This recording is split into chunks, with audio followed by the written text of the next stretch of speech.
So I read Kengan Ashura from start to finish for the second time after my initial read through. I think I can say for most people, when you're first reading Kengan Ashura, you don't really pay too much attention to much of the side stuff and you kind of focus on the fight throughout. That was me in my first read through. I watched the first season of the anime, picked up where the anime left off, and then started the manga again and read all that until the end, but only really focusing on the fights. Like I skipped a lot of dialogue, so this time I went from start to finish. I'm gonna, present all little cool things I found throughout my second read through.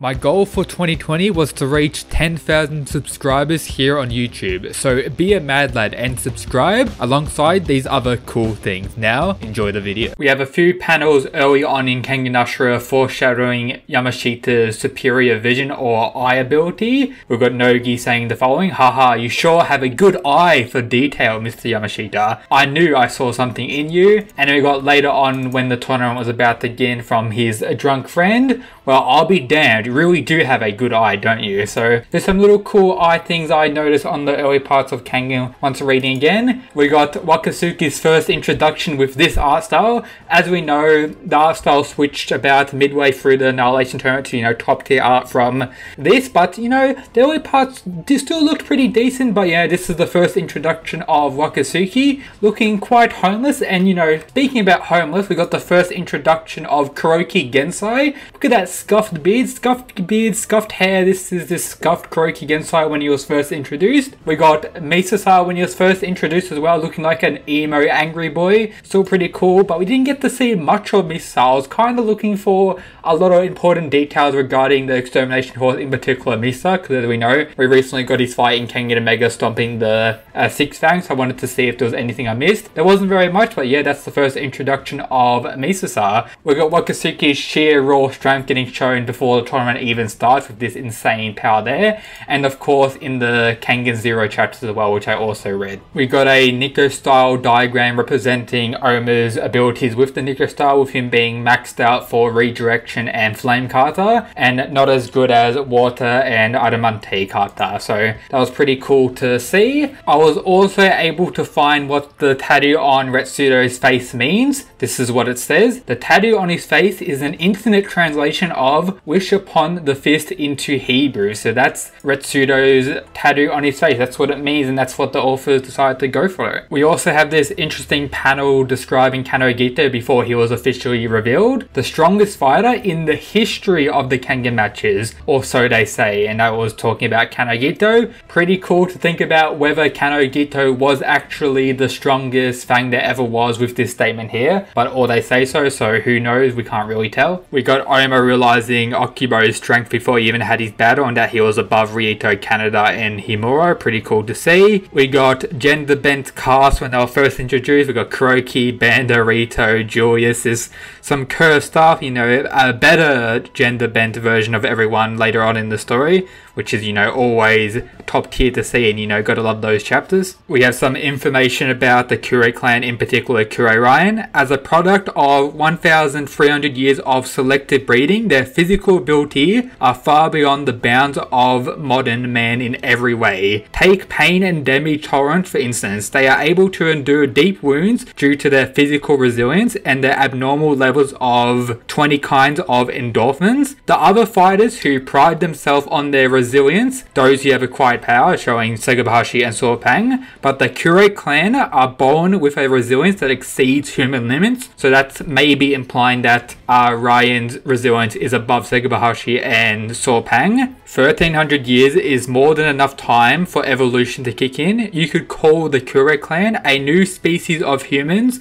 specialized for combat. I see, so they are essentially living weapons. Then again, there are exceptions, rare cases, and then showing the monster, the wild tiger Wakatsuki. But that's just some cool little information regarding the Kure clan and how resilient they are. We got Oma's backstory with the tiger vessel and how he got the event. I'll make you strong, but keep this in mind. Those who step outside the bounds of humanity will one day pay the price. Are you ready to accept it?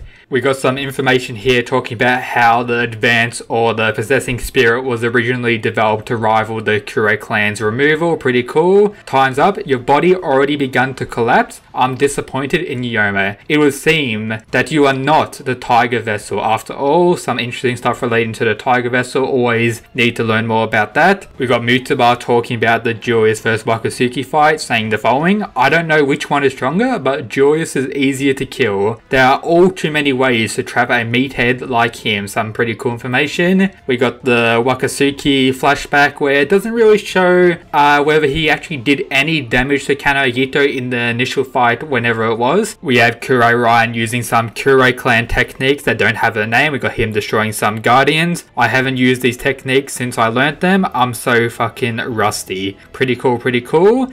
We got, you know, Ryan just tanking all their shots. We got the other Kure clan members saying, oh, Ryan might actually take them all out himself. We get the first introduction to Worm, with Longming being the first Worm member to reveal the Worm tattoo on himself. So that was pretty cool. We got Oma destroying another Worm member who also had the advance. All about collecting the Tiger Vessel with everything regarding that. We got the elder of the Kure clan talking about Worm. The Worm is on the loose. This explains why Hayami was willing to stage a sacrificial coup. He was in league with the Worm. With him being in leagues with the Worm, you have to question why Hayami Masaki has entered the Kengan Ashura verse, Kengan verse Purgatory tournament, and how he may be involved with Worm and how Edward Wu and everything else regarding Worm. We got some flashbacks regarding Wakatsuki and how he got pretty good at grappling, not on the insane level that like Cosmo and Okuro got to, but he was still pretty decent and way above average when it comes to grappling due to his insane strength mainly. We got Kuroki Gensai actually going onto his knee from Rei's first attack in the fight with his new,